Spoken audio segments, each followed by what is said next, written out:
الحمد لله نحمده ونصلي على رسوله الكريم أما بعد أعوذ بالله من الشيطان الرجيم بسم الله الرحمن الرحيم والذين كفروا أعمالهم كسراب بقيعة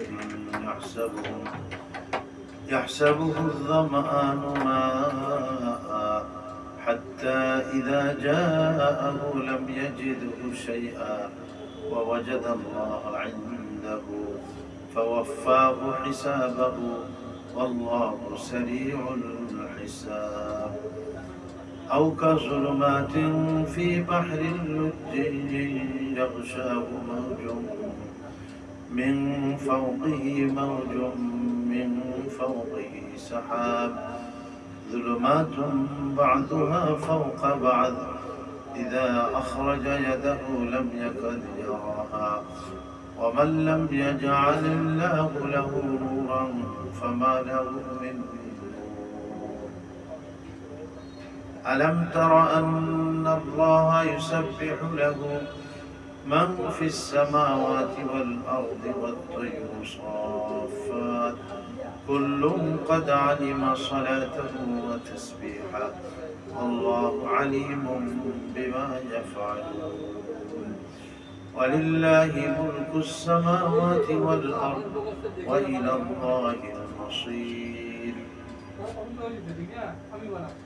صدق الله مولانا العظيم وصدق رسوله النبي الكريم ونحن على ذلك من الشاهدين والشاكرين الحمد لله رب العالمين.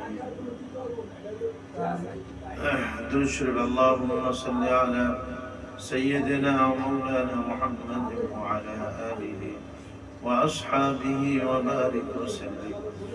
اللهم صل على محمد وعلى آل محمد كما صليت على إبراهيم وعلى آل إبراهيم إنك حميد مجيد.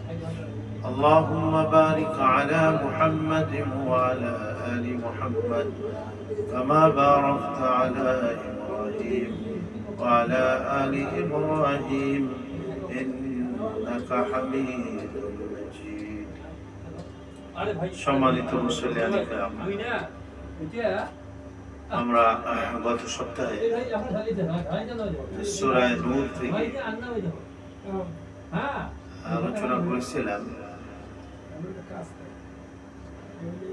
38 নম্বর আয়াত পর্যন্ত পড়া হয়েছে। 38 নম্বর, আজকে 39 নম্বর আয়াত থেকে কয়েকটা আয়াত তেলাওয়াত করা হয়েছে। সূরা নূর 18 পারা। তো এর পূর্বে এই যে বিষয়ের কারণে এই সূরার নাম সূরা নূর হয়েছে, সেই বিষয়টারই আলোচনা ছিল। আল্লাহু নূরুস সামাওয়াতি ওয়াল আরদ, আল্লাহ হলেন আসমান এবং জমিনের নূর। নূর মানে হলো আলো দাতা, আলো প্রদানকারী। এটা আসমান জমিনেরও আলো দিয়েছেন আল্লাহ, আবার বিশেষ করে মুমিনের অন্তরে ঈমানের নূর এবং ঈমানের আলো দান করেছেন।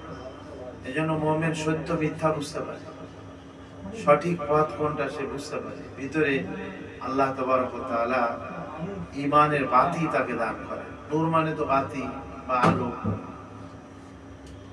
আবার বাহ্যিকভাবেও আল্লাহ তাআলা এই নূর দিয়ে, তো কলবের নূর, চোখের নূরও আছে। আল্লাহ পাক যদি কাউকে চোখের নূর দান করেন, তাহলে সে আল্লাহর হুকুম চোখ দিয়ে সে পালন করে। আল্লাহ নাফরমানি হয় না চোখের দ্বারা। জবানেও আল্লাহ তাআলা নূর দেয়, তখন তার জবান আল্লাহর জিকির এবং আল্লাহর পছন্দনীয় কথাবার্তা বলে। এরকম কান, হাত, পা, এগুলির মধ্যে আল্লাহ নূর দেন, তখন তার এই সকল অঙ্গ প্রত্যঙ্গ এগুলি আল্লাহর নূরে নূরান্বিত হয় এবং এগুলি দিয়ে নাফরমানি হয় না, আল্লাহর ফরমাবরদারি হয়। এজন্য নবীজি এই দোয়া করতেন, আল্লাহুম্মা জাআল ফি কলবি নূরান, হে আল্লাহ তুমি আমার অন্তরে নূর দাও, ওয়া ফি লিসানি নূরা, আমার জবানে নূর দাও, ওয়া ফি আইনি নূরা, আমার চোখেও তুমি নূর দাও, ওয়া ফি সামঈ, আমার কানে নূরা, ওয়া ফি মুখি, মুখুন মানে দিমাগ, দিমাগের মধ্যে নূরা, নূর দাও, ওয়া ফি ইয়াদি, আমার হাতে নূর দাও, ওয়া ফি রিজলি নূরান, পায়ে, এরকম সমস্ত অঙ্গ প্রত্যঙ্গের কথা। তারপরে বলছেন আল্লাহুম্মা জাআল বাইনা ইয়াদাইয়া নূরা, আমার সামনে, আমামি, খালফি নূরান, ইয়ামিনি নূরান, শিমালি নূরান, ওয়াজআলনি নূরান, এবং আমাকে পুরা তুমি নূরান্বিত করে দাও। এই জন্য একজন মানুষের শুধু কালবে যে আল্লাহ নূর দেন তা নয়, তার গোটা শরীরের অঙ্গ প্রত্যঙ্গে আল্লাহ তাআলা যখন নূর দান করেন, তো সে তখন আর আল্লাহর নাফরমানি তার কোনো অঙ্গ প্রত্যঙ্গ দ্বারা হয় না, সে আল্লাহ পাকের ফরমাবরদারি করে। আবার কোরআনও নূর, হাদিসে পাকও নূর। এই জন্য নামাজ যেরকম আমরা করি, এটা বলছে আস-সালাতু নূর, নামাজ হলো নূর। এই জন্য কবরের মধ্যে এই নামাজকে আল্লাহ তাআলা হাজির করবেন, এবং আমরা যত নামাজ পড়তেছি সুন্দর করে, এই নামাজ তার কবরকে আলোকিত করে দেয়। আস-সালাতু নূর, তো কবরের অন্ধকারকে নামাজে দূর করে দেয়। আল্লাহ তাআলা এই নূরের দৃষ্টান্ত বয়ান করছেন এই আয়াতের মধ্যে, যে মুমিনের দিলের ভিতরে যে আল্লাহ তাআলা যে নূর দান করেন, এটার উপমা দিয়েছেন যে একটা বাতি জ্বালানো হইল তাকের মধ্যে, এই যে দেয়ালে তাক থাকে, তাকের মধ্যে আবার সেই বাতিটাকে একটা গ্লাস দিয়ে আটকানো হয়েছে, সেই বাতিকে স্বচ্ছ জৈতুনের তেল দ্বারা প্রজ্বলিত করা হয়েছে, এবং সেই তেলটা অত্যন্ত স্বচ্ছ পরিষ্কার, মনে হয় তাতে আগুন না দিলেও এমনিতেই জ্বলে উঠবে। এইভাবে মুমিনের দিলের মধ্যেও আল্লাহ রাব্বুল আলামিন যে ঈমানের নূর দান করেন, সেটাও এই রকমের আপনার নূর এবং আলো। এক হাদিসে নবীজি বলছেন, কুল্লু মাউলুদিন ইউলাদু আলাল ফিতরা, প্রত্যেক সন্তান পৃথিবীতে আসে ফিতরাত, ফিতরাত মানে স্বভাবগত। এখানে ফিতরাত বলতে ওলামায়ে কেরাম বলছেন ঈমানের নূর নিয়ে সে আসে পৃথিবীতে। সে যদি ওই নূরের উপরে প্রতিষ্ঠিত হয়, বাহ্যিকভাবে কোনো না থাকে, তার কোনো প্রতিবন্ধকতা না থাকে, মা বাবা বা অন্য কোনো বন্ধু বান্ধব, তাহলে কিন্তু সে ছোটবেলা থেকে ঈমান ও ইসলামের উপরেই প্রতিপালিত হবে, বড় হবে। কিন্তু নবীজি বলছেন ফাআবওয়াহু ইউহাউদানি, তার পিতামাতা তাকে ইহুদি বানায়। যদি পিতামাতা ইহুদি হয়, তখন সে ইহুদির দিকে ধাবিত হয়ে যায়, তখন ওই ঈমানের নূরটা আস্তে আস্তে স্তম্ভিত হয়ে যায়। আও ইউনাসসিরানি, পিতামাতা তাকে নাসারা বানায়, খ্রিস্টান। আও ইউমাজ্জিসানি, অথবা তাকে অগ্নি পূজক বানায়। পিতামাতাকে যেমন সে করতে থাকে ঠিক সেরকমের করে। নবীজি বলছেন, একটা মিসাল দিয়েছেন এখানে, যে কামা তালিদুল বাহিমাতু বাহিমাতান জামআ, যেমন একটা বাচ্চা হয় কোন প্রাণীর, গরুর বাচ্চা ধরে, বাহিমাতান জামআ, একেবারে মানে তার ভিতরে কোনো খুঁত থাকে না, নিখুঁত। হাল তাহসুনা ফিহা মিন জাদআ, তোমরা কি জন্মের থেকে তার নাক কাটা বা কান কাটা, শরীরে দাগ আছে, কোথাও কোনো দাগের ত্রুটি আছে, এরকমের দেখতে পাও? সাহাবারা বললেন যে লা ইয়া রাসূলুল্লাহ, না। পরবর্তীকালে দেখা যায় চলাফেরা মধ্যে তার অনেক সময় শিং ভেঙে যায়, অনেক সময় কান কেটে যায়, অনেক সময় লেজ কেটে যায়, শরীরে দাগ লেগে যায়, কিন্তু জন্মের সময় একেবারে স্বচ্ছ একটা প্রাণী বাচ্চা। তো নবীজি মানুষের বাচ্চা যখন জন্ম হয় তো এরকম ইমানের নূর নিয়ে সে জন্মগ্রহণ করে, কিন্তু সে যখন এরকম সমাজের মধ্যে যে পরিবেশে সে বড় হয় ওই পরিবেশকে সে গ্রহণ করে। যদি সে ইসলাম পেয়ে দেয়, মা বাবা মুসলমান, দিনদার, নামাজি, পরেজগার, ওই বাচ্চা কিন্তু এরকমেরই হয়ে যাবে। আর সে যদি ইসলাম বিরোধী কোনো পরিবেশ পায়, বদ্দিনী পরিবেশ সে যদি পায়, তাহলে দেখা যাবে আস্তে আস্তে সেও আপনার কি হয়ে যাবে, ওই রকমের বেদিন হয়ে যায়, ইহুদি, নাসারা, খ্রিস্টান, বুদ্ধ, এগুলি হয়ে যায় সে। তো এটাও একটা নূর যা মানুষের সৃষ্টিগতভাবে আল্লাহ তাআলা মানুষের মধ্যে দান করেন। তো এখন এই নূরটা যেটা ঈমানী নূর, যেটা আমাদের কলবের মধ্যে আসে, আর আয়াতে আসে নবীজি আলাইহিস সালাম বলেন, আফামান শারাহাল্লাহু সাদরাহু লিল ইসলাম ফাহুয়া আলা নূরিম মির রাব্বিহি। আল্লাহ যার সিনাটাকে উন্মুক্ত করে দিয়েছেন, খুলে দিয়েছেন ইসলামের জন্য, তো সে আল্লাহর পক্ষ থেকে একটা নূর এবং একটা আলোর উপরে প্রতিষ্ঠিত থাকে। সাহাবারা জিজ্ঞাসা করলেন যে ইয়া রাসূলুল্লাহ, তার দিলের ভিতরে যে আলো বা একটা নূর, তার সিনাকে আল্লাহ তাআলা ইসলামের জন্য উন্মুক্ত করে দিয়েছেন, এর কি কোন আলামত বা কোন চিহ্ন আছে, নিদর্শন আছে? নবীজি বলছেন তিনটা নিদর্শন আছে। কয়টা বলেন? তিনটা। যার মধ্যে এই তিনটা নিদর্শন পাওয়া যাবে, নবীজি বলছেন তার সিনাকে আল্লাহ ইসলামের জন্য খুলে দিয়েছেন এবং তার সিনার মধ্যে বা দিলের মধ্যে আল্লাহ তাআলা ওই নূর দান করেছেন। এক নম্বর বলছেন নবীজি, আত-তাজাফি আন দারিল গুরুর, ধোঁকার ঘর থেকে তার অন্তরকে সে পৃথক রাখে। ধোঁকার ঘর বলতে দুনিয়াদারি। কাফের মুশরিকরা দুনিয়া করে, মুসলমানও করে, কিন্তু মুসলমানের দুনিয়াদারি কাফের মুশরিকের দুনিয়াদারি থেকে ভিন্ন। কাফের মুশরিকের দিলে আখিরাত থাকে, দুনিয়া সে ব্যবহার করে বা গ্রহণ করে, কিন্তু তার দিলের মধ্যে থাকে না। আর কাফের মুশরিকরা দুনিয়াকে দুনিয়ার জন্যই ব্যবহার করে, আর ইমানদার দুনিয়াকে ব্যবহার করলেও সে আখিরাতের সাহায্যকারী হিসাবে। আমরা বিবি বাচ্চা, ছেলে মেয়ে, ঘর সংসার, ব্যবসা বাণিজ্য এগুলি করি, কেন করি? হালাল রুজি কামাই করার জন্য, আল্লাহর হুকুম তাই। আমরা বিবাহ শাদী করি কেন? নিজেকে হারাম কাজ থেকে বাঁচানোর জন্য,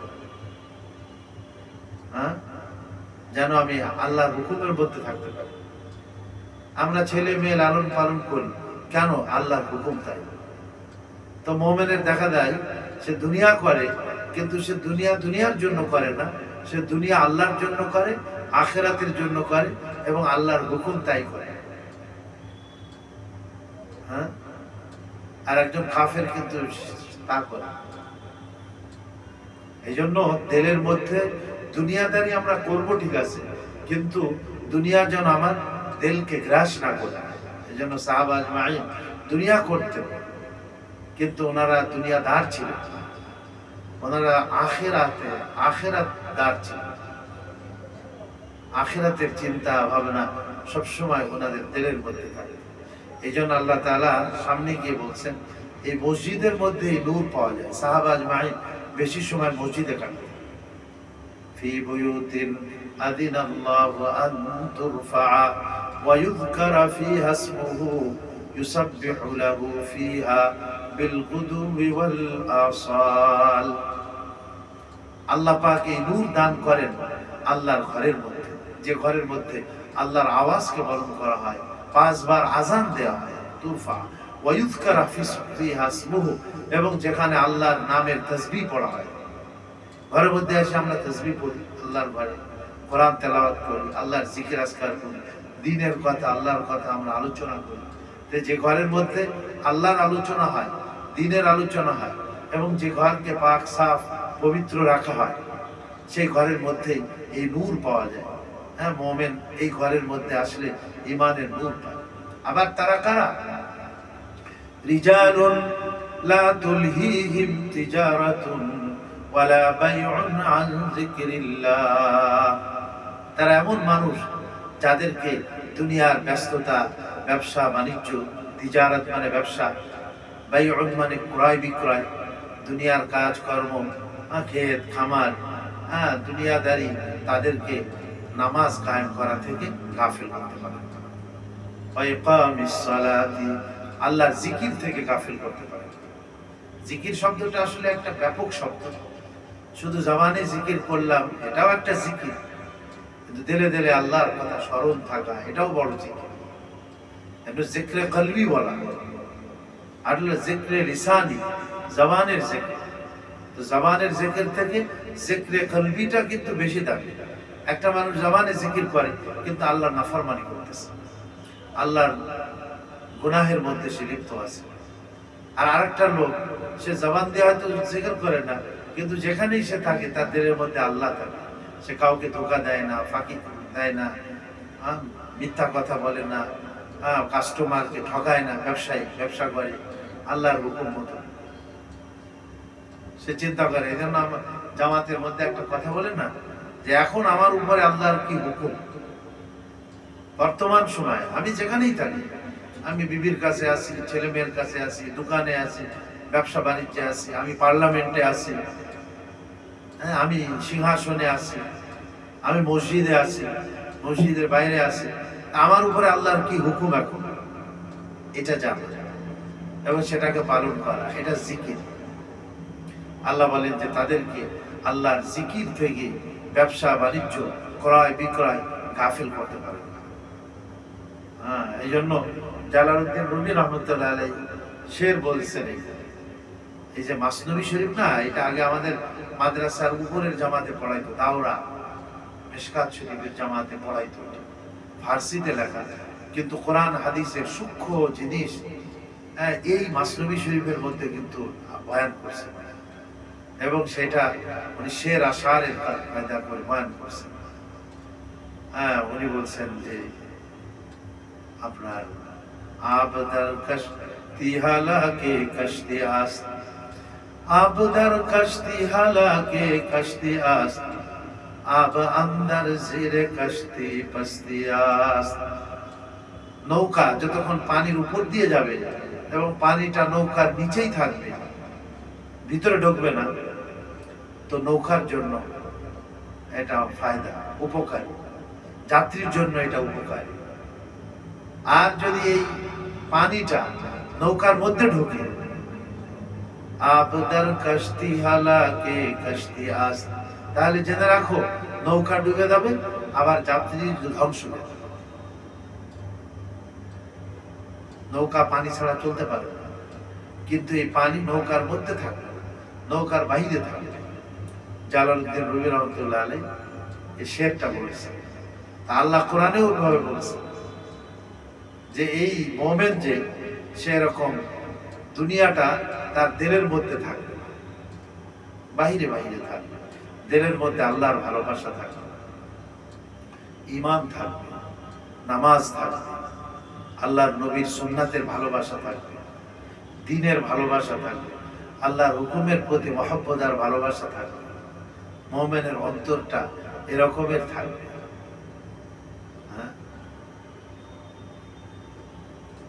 ইকামিস সালাহ, নামাজ কায়েম করা থেকে দুনিয়াদারি তাদেরকে। জন্য আজানের আওয়াজ হয়ে গেলেই একজন মুমিনের সাথে সাথে তার চিন্তা চলে আসা উচিত যে আমি আল্লাহর ঘরে মসজিদে যাব, যত বড়ই কাজ থাকা।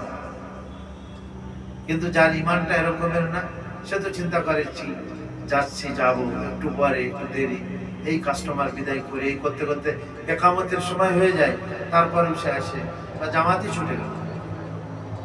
আর ঈমানদার সে যখন আওয়াজ তার কানে চলে আসে, যেহেতু তার কানে ঈমানের নূর আছে, দিলে ঈমানের নূর আছে, চোখে হাতে পায়ে ঈমানের নূর আছে, এজন্য যখনই সে শোনে হাইয়া আলাস সালাহ, আসো নামাজের দিকে আল্লাহর বান্দা, হাইয়া আলাল ফালাহ, আসো তুমি তোমার সফলতা এবং শান্তির দিকে, তখন সে মনে করে এখন সফলতা আল্লাহ আমাকে ডাকতেছে মসজিদে যাওয়ার মধ্যে, দোকানে নাই, আমার ব্যবসায় নাই, চাকরিতে নাই, ক্ষেত খামারে নাই, আমার কাজের মধ্যে নাই, এখন আল্লাহর কাজই হলো আল্লাহ। এজন্য আল্লাহ বলছে যাদেরকে নামাজ কায়েম করা থেকে কোনো কিছুই ফিরাইতে পারে, ইকামিস সালাতি ওয়া ইতাইজ যাকাত, যাকাত দেওয়া থেকে তাদেরকে বিরত রাখতে পারে না। যদিও সে চিন্তা করে আমার অনেক টাকা চলে আসছে, কিন্তু সে চিন্তা করে না এটা আল্লাহর ফরজ বিধান, লাখ লাখ টাকা আমাকে যাকাত দিতে হবে, আল্লাহ দেশে আমি 40 ভাগের 1 ভাগ দিয়ে দেবো, সে তখন এটাই চিন্তা করে।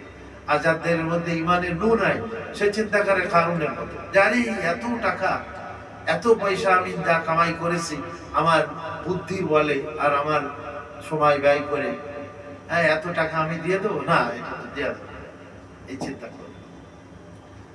আল্লাহ বলেন তাদেরকে নামাজ কায়েম করা থেকে দুনিয়াদারি বিরত রাখতে পারে না, না ব্যবসা বাণিজ্য, না ক্রয় বিক্রয়, না চাকরি বাকরি, না ক্ষেত খামার, ওয়া ইতাইজ যাকাত, এবং যাকাত দেওয়া থেকেও তাদেরকে কোনো কিছু বিরত রাখতে পারে না। ইয়াখাফুনা ইয়াওমান তাতাকাল্লাবু ফীহিল কুলুবু ওয়াল আবসার, আল্লাহ তাদের দিলের মধ্যে আখিরাত, হ্যাঁ ওই দিনকে ভয় করে যেদিন প্রত্যেকটা মানুষ ইয়া নাফসি করতে থাকবে।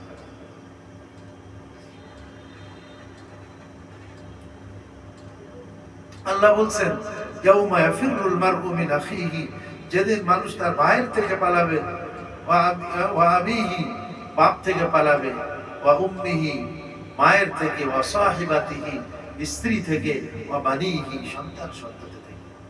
লিকুল্লি ইমরিইম মিনহুম ইয়াউমা ইযিন শাআনুন ইউগনি, প্রত্যেকটি মানুষেরই সেদিন এক কঠিন অবস্থা হবে। এজন্য এর চিন্তা ওই দোকানের মধ্যে বসে, ওই ক্ষেত খামারের মধ্যে বসে, বাসার মধ্যে, অফিসের মধ্যে বসে তার চিন্তা আখিরাত। হ্যাঁ, ইয়াখাফুনা ইয়াওমান, ওই দিনকে তারা ভয় করে, তাতাকাল্লাবু ফীহিল কুলুব ওয়াল আবসার, যেদিন মানুষের অন্তর ভয়ে প্রকম্পিত হবে এবং যেদিন মানুষের চক্ষু উল্টে যাবে, চোখের মধ্যে পলক থাকবে না, একবার তাকিয়ে থাকবে, বিভীষিকাময় অবস্থা, নিচের দিকে তাকাইতে পারবে না। খাশিআতান আবসার, তাদের চোখ উপরের দিকে থাকবে। সেই আখিরাত তার চিন্তা। তো যাক, এগুলি হয়ে গেছে। তো আল্লাহ পাক এই নূরের আলোচনা করছেন, এই জন্য এই সূরাকে সূরাতুন নূর বলা হয়েছে। 18 পারা, হ্যাঁ 18 পারা। হ্যাঁ, এই সূরার মধ্যে অনেকে বলছেন যে আল্লাহ তাআলা এমন হুকুম আহকাম দিয়েছেন যে হুকুম আহকাম গুলি শুধু নূর আর আলো আর আলো। পর্দা বসিদা করতে বলেছেন আল্লাহ এখানে মেয়েদেরকে। তারপরে কারোর ঘরে যাইতে গেলে, সম্ভবত সামনে আসতেছে না, পিছনে চলে গেলে, কারোর ঘরে যাইতে গেলে অনুমতি নিয়ে যাইতে হবে, সালাম দিয়ে তাকে সেখানে প্রবেশ করতে হবে। এই সমস্ত সুন্দর কিছু সামাজিক হুকুম আহকাম, পারিবারিক কিছু হুকুম আহকাম আল্লাহ তাআলা এই সূরার মধ্যে, রাষ্ট্রীয় কিছু হুকুম আহকাম, জেনা ব্যভিচার, কেউ যদি হারাম কাজে লিপ্ত হয় তাহলে তাকে শাস্তি দিতে হবে। এই সমাজের মধ্যে যেন খারাপ জিনিস না হয়, একজন আর একজনকে সম্মান ও ইজ্জত করতে হবে, কেউ কাউকে হেয় প্রতিপন্ন করবে না। হযরত আয়েশা রাদিয়াল্লাহু আনহাকে যারা অপবাদ দিয়েছিল মুনাফিকরা, তাদের ঘটনা আল্লাহ এখানে বয়ান করছেন। কিন্তু হযরত আয়েশাকে আল্লাহ 10টা আয়াত নাযিল করে ওনার পবিত্রতা প্রকাশ করে দিয়েছেন। এই সূরার প্রথম দিকে আল্লাহ এরকম পাক পবিত্রতার কথা বলেছেন। একটা সমাজটা যেন পবিত্র সমাজ হয়, পাক পবিত্র থাকে, মানুষের জীবনও, পরিবারও পাক পবিত্র থাকবে, আমাদের সমাজও পাক পবিত্র থাকবে। এখন সামনে বলছে কুফরির কথা, যেখানে ঈমানের কথা আসে সেখানে কুফরির কথা, কোরআনে যেখানে আলোর কথা বলছে সেখানে অন্ধকারের কথা বলছে। দেখবেন যে দুই রকমের কথাই আসছে। যেখানে আল্লাহ বেহেশতের সুসংবাদ দিয়েছেন, সাথে সাথে আল্লাহ তাআলা জাহান্নামের ভীতি প্রদর্শন করেছেন। এজন্য নবীজিকে বলা হয় বাশীর, সুসংবাদদাতা, নাযীর, ভীতি প্রদর্শনকারী। যারা ঈমানের পথে চলবে, আল্লাহর হুকুম আহকামকে মেনে চলবে, তাদের জন্য নবীজি সুসংবাদ দিয়েছেন, জান্নাতের সুসংবাদ, আল্লাহর রেজামন্দি, সন্তুষ্টি, কামিয়াবির সুসংবাদ। আবার নাযীর, ভীতি প্রদর্শনকারী, যারা যারা আল্লাহর নাফরমানির মধ্যে লিপ্ত হবে, গুনাহের কাজে যারা লিপ্ত হবে, শিরক কুফরির মধ্যে যারা লিপ্ত হবে, হারাম কাজের মধ্যে যারা লিপ্ত হবে, তাদের জন্য জাহান্নামের হুঁশিয়ারি উচ্চারণ করেছে। তাদের জন্য কঠিন শাস্তি অপেক্ষা করতেছে। আলাহুম আযাবুন আলীম। আল্লাহ তাআলা কাফেরদের কথা এখানে, ওয়াল্লাযীনা কাফারু, যারা কুফরি করে। কুফরি শব্দের অর্থ হলো প্রত্যাখ্যান করা, ইনকার করা, অস্বীকার করা। ঈমান মানে বিশ্বাস করা। আল্লাহ যা যা বলেছেন আমরা দেখি না, কিন্তু আমরা অন্তর দিয়ে বিশ্বাস করি, এটাকে ঈমান বলা। আর কুফরি মানে ওটাকে অস্বীকার করা, প্রত্যাখ্যান করা, অমান্য করা। কাফের মানে অমান্যকারী। কুফর দুই প্রকার। একটা হলো যে এই যে আল্লাহর তাওহীদ, রিসালাত, আখিরাত, জান্নাত, জাহান্নাম, ফেরেশতা, নবী রাসূল, আল্লাহর কিতাব, এগুলাকে অস্বীকার করা। আরেকটা আছে কুফরানে নিয়ামত বলা। আল্লাহ যে নিয়ামত দিয়েছেন, এই নিয়ামতের নাশুকরি করা। দেখেন আল্লাহ আমাদের বাতাস দিয়েছেন, পানি দিয়েছেন, গাছ গাছালি দিয়েছেন, জীব জানোয়ার দিয়েছেন, আওলাদ ফারজাদ দিয়েছেন, আল্লাহ ঘর বাড়ি দিয়েছেন, কত নিয়ামত আল্লাহ তাআলা দিয়ে। এই নিয়ামতের নাশুকরি করাকে বলা হয় কুফরানে নিয়ামত। আল্লাহর নিয়ামতের নাশুকরি করা যাবে না। এই জন্য শুকুর গুজার বান্দা হতে হবে। আল্লাহর নিয়ামতের কুফরি করা, এটা কুফরি। আল্লাহ এখানে কুফরির কথা কাফের মুশরিক, ওয়াল্লাযীনা কাফারু, যারা পৃথিবীতে কুফরি করে, আল্লাহকে অস্বীকার করে, আল্লাহর নবীকে অস্বীকার করে, আল্লাহর হুকুম আহকাম গুলাকে তারা অমান্য করে। আমালুহুম, তাদের আমল। কাফেররা কিন্তু ভালো কিছু আমলও করে। ইহুদি, খ্রিস্টান, হিন্দু হোক, কি হাসপাতাল মানে না, হসপিটাল, স্কুল, জনকল্যাণমূলক অনেক কাজ যা আমরা মুসলমানরা করি না, ওরা মনে আমাদের থেকে বেশি করে। আল্লাহ বলেন এই কাফের লোক, যাদের ঈমান নাই কিন্তু তাদের নেক আমল আছে। অনেকের দেখবেন ভালো আখলাক আছে, কাউকে জবান দিয়ে কষ্ট দেবেন না, হিন্দু, খ্রিস্টান, এরকমেরও আছে, কিন্তু ঈমান নাই তার।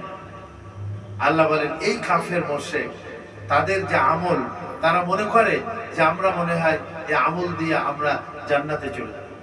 আসলে ঈমান না থাকলে সে যত ভালো আমলই করুক না কেন, এই আমলের জাযা, বদলা আল্লাহ আখিরাতে দিবেন না, দুনিয়াতেই দিয়ে দেয়।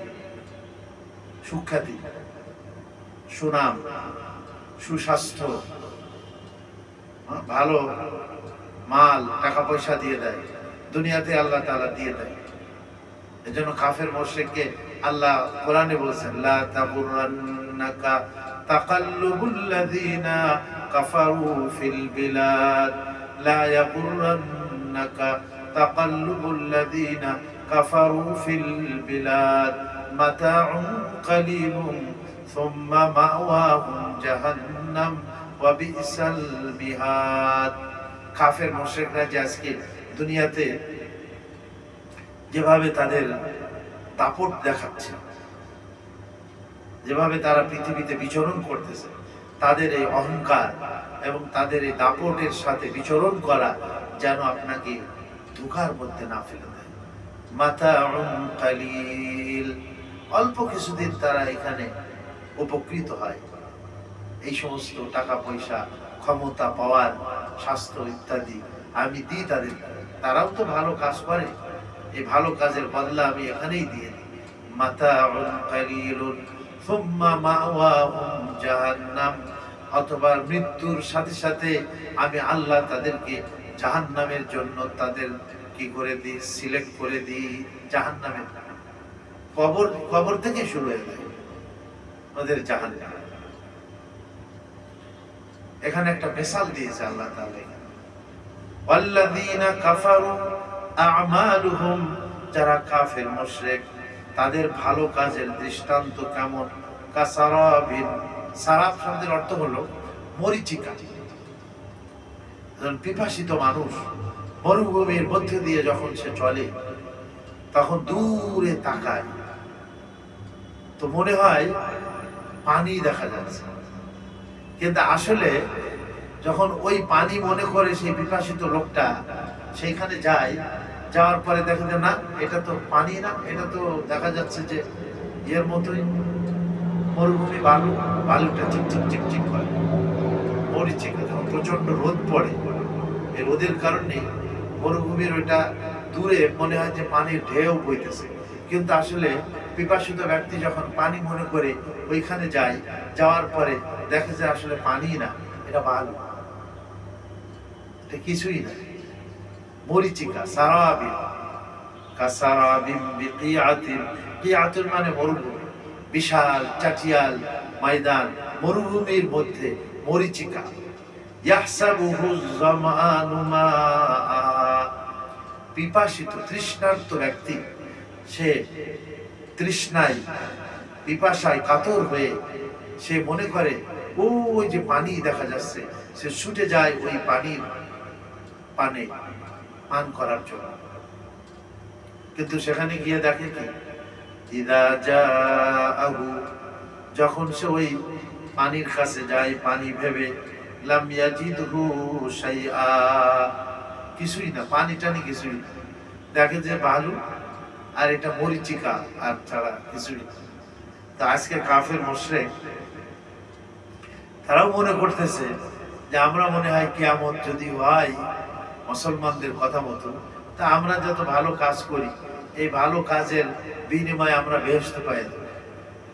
না, ঈমান জরুরি। এই জন্য আল্লাহ বলছেন, মান আমিলা সালিহাম মিন যাকারিন আও উনসা ওয়া হুয়া মুমিন ফালানুহইয়ান্নাহু হায়াতান তাইয়্যিবা, যে পুরুষ যে নারী নেক আমল করবে ঈমানের সাথে, ঈমানের সাথে নেক আমল করবে, আল্লাহ বলেন যে তাকে আমি শান্তির জীবন দান করব, নেক জিন্দেগি আমি তাকে দান করব, ফালানুহইয়ান্নাহু হায়াতান তাইয়্যিবা, আমি তাকে পবিত্র জীবন দান করব, ওয়ালানাজজিয়ান্নাহুম আজরাহুম বিআহসানি মা কানু ইয়ামালুন, এবং তাকে আমি দুনিয়াতে যে তারা নেক আমল করছিল এই নেক আমলের উত্তম বদলা আমি আখিরাতে জান্নাতের মধ্যে তাকে দান করব। আল্লাহ জান্নাতের মধ্যে বিশাল বদলা দিয়ে দেবে।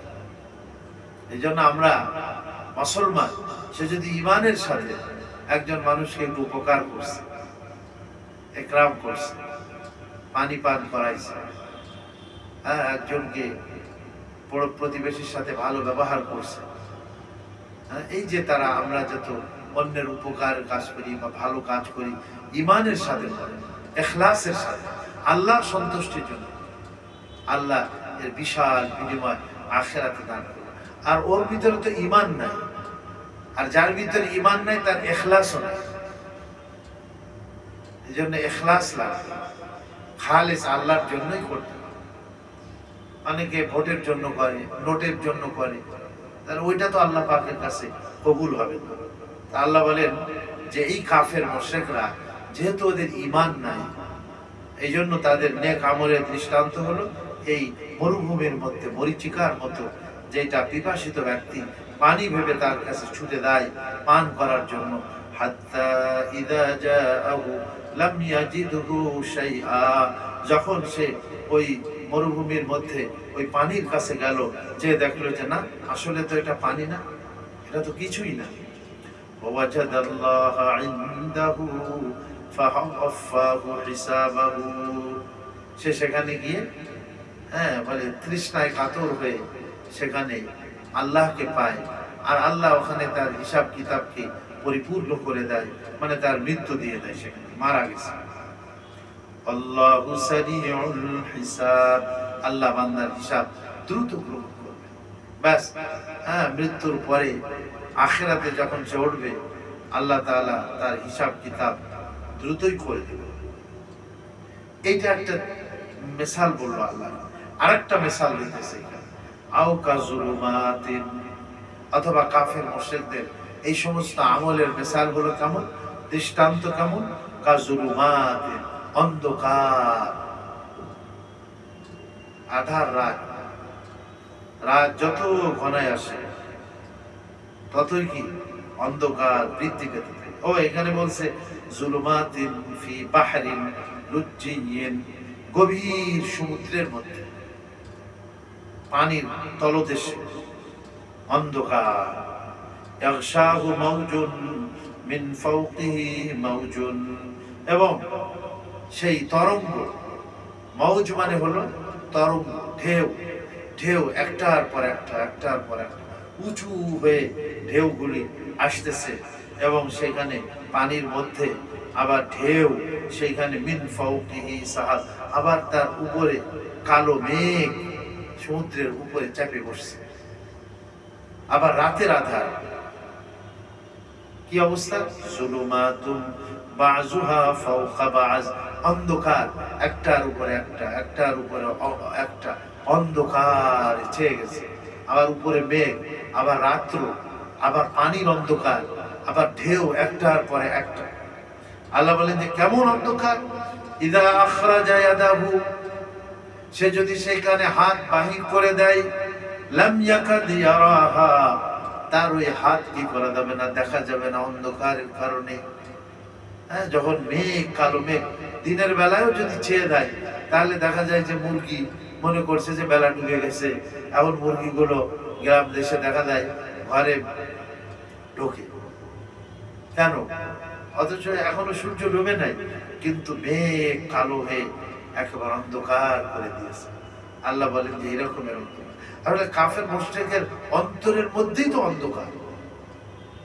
এক হাদিসে নবীজি বলছেন, আয-যুলমু যুলুমাতুন ইয়াউমাল কিয়ামা, আজকে পৃথিবীতে যারা জুলুম করতেছে, যারা অত্যাচার করতেছে, মানুষের উপরে যারা অত্যাচার করতেছে, বা নিজের নফসের উপরে গুনাহ করে করে যারা অত্যাচার করতেছে, তারা কি যুলুমাতুন, আয-যুলমু যুলুমাতুন ইয়াউমাল কিয়ামা, এই দুনিয়াতে যে জুলুম করেছে মানুষের উপরে অথবা নিজের নফসের উপরে, আত্মার উপরে, এই জুলুমটা কিয়ামতের ময়দানে কঠিন অন্ধকারে রূপান্তরিত হবে।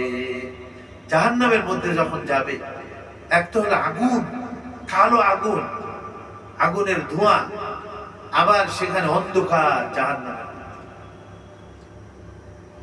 আল্লাহ বলেন যে জুলুমাত, একটা অন্ধকার না, সেইখানে ঘন কালো, নিকষ কালো অন্ধকার।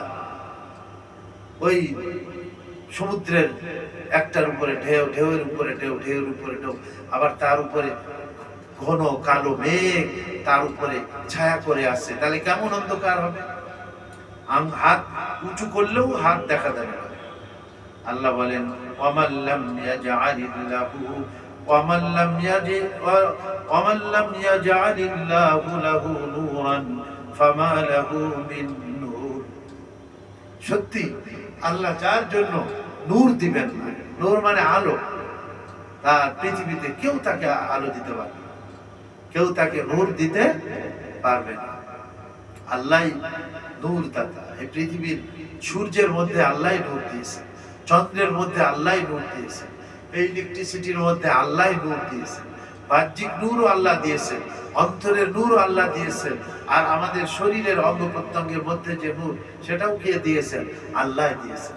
আর আল্লাহ যদি কাউকে এই নূর না দান করে, যেমন কাফের মুশরিক, লাম ইয়াকাদিয়ালাম লাম ইয়াজআল ওয়ামান লাম ইয়াজআলিল্লাহু লাহু নূরান, যার জন্য আল্লাহ নূর দান করেন নাই, ফামা লাহু মিন নূর, তার জন্য পৃথিবীতে কেউ নূর দিতে পারবে না।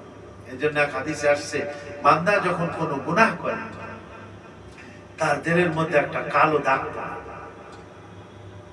যদি সে তওবা করে নেয় তার থেকে খালেস দিলে যে আল্লাহ ভুল হয়ে গেছে, আমি করে ফেলেছি, তুমি আমাকে মাফ করে দাও, আর আগামীতে কখনোই করব না, তাহলে ওই কালো দাগটা উঠে যায়।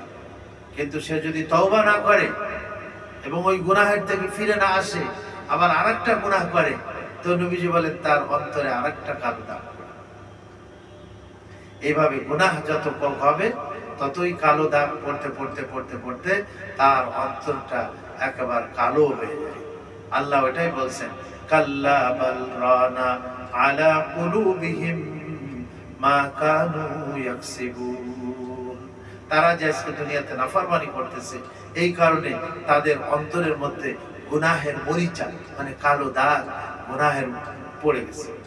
আল্লাহ ওটাই কোরআনে বলছেন, হ্যাঁ, খাতামাল্লাহু আলা কুলুবিহিম ইন্নাল্লাযীনা কাফারু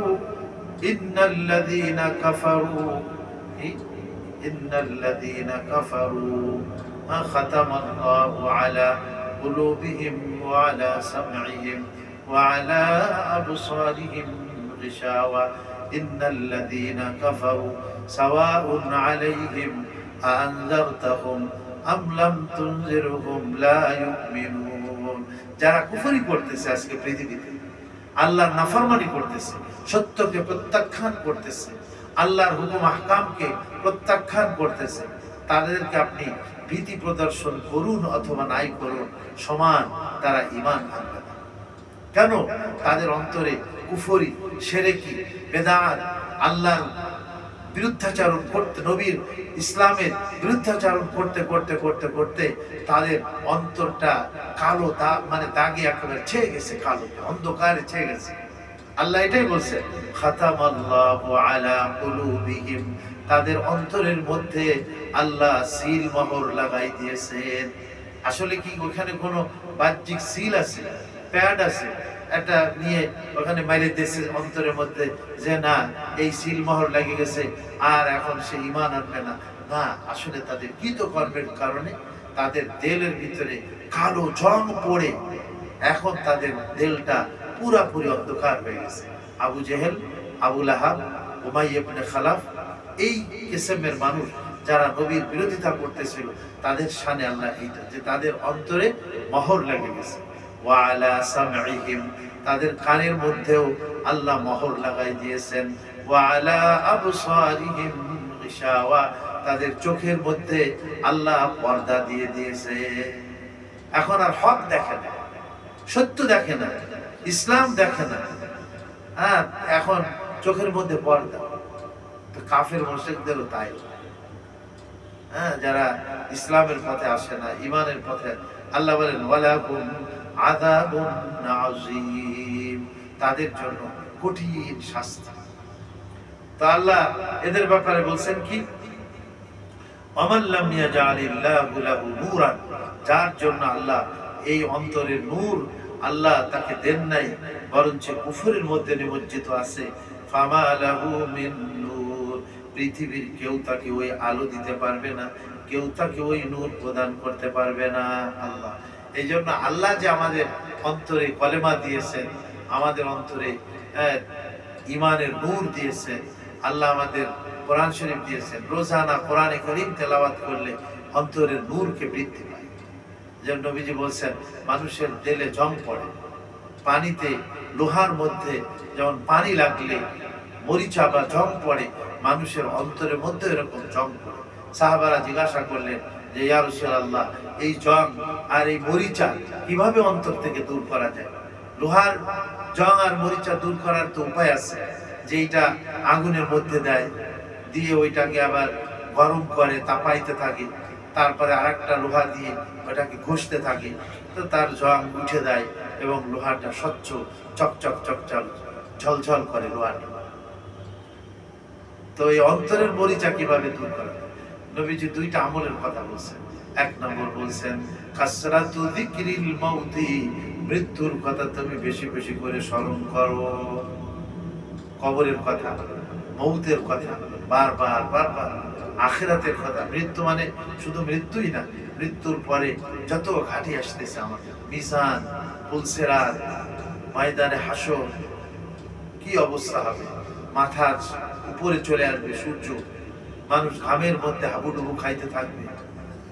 কবরে যখন আমাকে অন্ধকারে মানুষ রেখে চলে আসবে, আমি কবরে একা একা, কি অবস্থা হবে, মুনকার নাকির আসবে এবং আমাকে আবার সেখানে কি করা হবে, জিজ্ঞেস করা হবে, হায়াত দেওয়া, জীবন দেওয়া হবে, আমার রব্বুকা ওয়া মা দীনুকা ওয়া মান নবিয়ুকা। হ্যাঁ, সে যদি জবাবটা ঠিক মতো না দিতে পারে, তাহলে কঠিন শাস্তি ওই মুনকার নাকির ফেরেশতা, তারা বা কবরের আযাবের ফেরেশতা কঠিন শাস্তি দিবে। এই কথাগুলি বারবার তুমি চিন্তা করো এবং বেশি বেশি স্মরণ করো।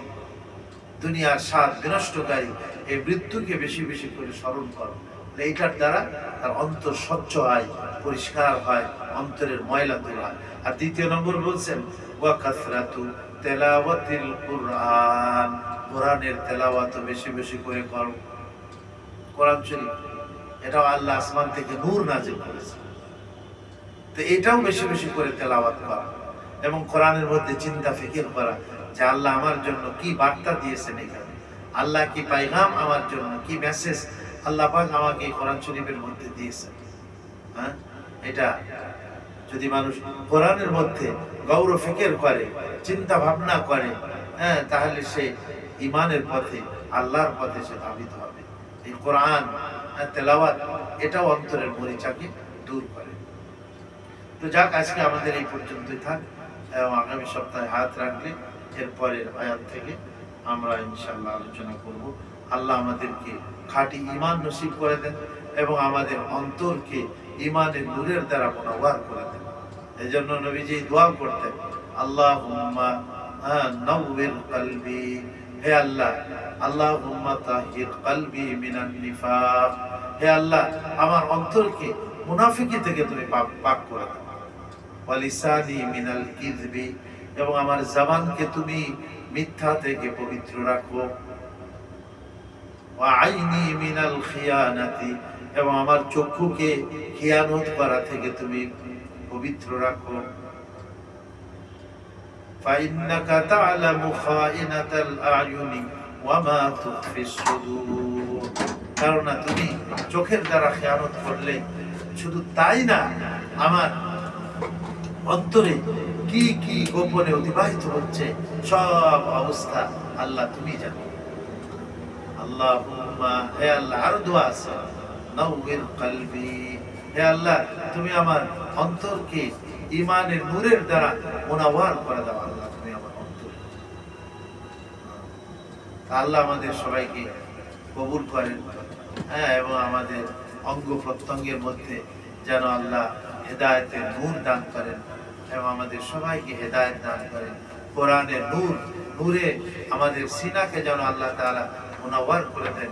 এই জন্য কোরআন শরীফের সাথে আমাদের সম্পর্ক সৃষ্টি করা, বারবার, একবার, দুইবার, তিনবার, সকালে, দুপুরে, প্রত্যেক নামাজের বাদে অল্পক্ষণ হইলেও একটু পড়ি, প্রত্যেক নামাজের বাদে অথবা আগে। দেখবেন যে 5 বার যদি আমরা পড়ি, ফজরের পরে পড়ি বা ফজরের আগে পড়ি, যোহরের পরে 10 মিনিট পড়ি, আসরের পরে পড়ি, মাগরিবের বাদে পড়ি, তারপরে ঈশার বাদে পড়ি, দেখবেন যে 5 বার যদি আমরা কোরআন শরীফ পড়ি তাহলে অনেকটা পড়া হয়ে যায়। কিন্তু আমরা তো আসলে ধরি না কোরআন শরীফ, বা ওই দিনে সামান্য একটু ধরলাম, না ধরার মতো। কিন্তু এটাকে বারবার এটা পড়তে হবে, মহব্বত করতে হবে, ভালোবাসতে হবে। তা আল্লাহ এর নূর, এর আলো আমাদের দিলের ভিতরে নসিব করে দেবেন আল্লাহ তাআলা। আমাদের জবানকেও, যে জবানে কোরআন শরীফ বারবার উচ্চারিত হবে, সেই জবানকে আল্লাহ তাআলা কি করে দেন, আলোকিত করে দেন, মুনাওয়ার করে দেন। সেই জবানে ধীরে ধীরে মিথ্যা, ধীরে ধীরে অন্যায় কথাবার্তা, গুনাহের কথাবার্তা, এগুলো আল্লাহ তাআলা দূর করে দেন। তো ঠিক আছে, দুরূদ শরীফ পড়ে আল্লাহুম্মা সাল্লি আলা সাইয়্যিদিনা ওয়া মাওলানা মুহাম্মাদিন ওয়া আলা আলিহি ওয়া আসহাবিহি ওয়া বারিক ওয়া সাল্লিম। اللهم صل على سيدنا مولانا محمد وعلى آله وأصحابه وبارك وسلم. ربنا ظلمنا أنفسنا وإن لم تغفر لنا وترحمنا لنكونن من الخاسرين. ربنا فاغفر لنا ذنوبنا وكفر عنا سيئاتنا وتوفنا مع الأبرار. رب ارحمهما كما ربياني صغيرا رب ارحمهما كما ربياني صغيرا ربنا لا تزغ قلوبنا بعد إذ هديتنا وهب لنا من لدنك رحمة إنك أنت الوهاب اللهم اشرح صدورنا للإسلام وحبب إلينا الإيمان وزينه في قلوبنا وكره إلينا الكفر والفسوق والعصيان واجعلنا من الراشدين আল্লাহ আমাদেরকে তুমি আল্লাহ কবুল ও মঞ্জুর করে নাও আল্লাহ আমাদের দিলকে ঈমানের নূরের দ্বারা মুনাওয়ার করে দাও আল্লাহ আয় আল্লাহ আমাদের জবানে আমাদের চোখে আমাদের কানে আমাদের হাতে পায়ে আমাদের অঙ্গ প্রত্যঙ্গে আল্লাহ তুমি নূর এবং আলো হেদায়েতের আলো তুমি নসিব করে দাও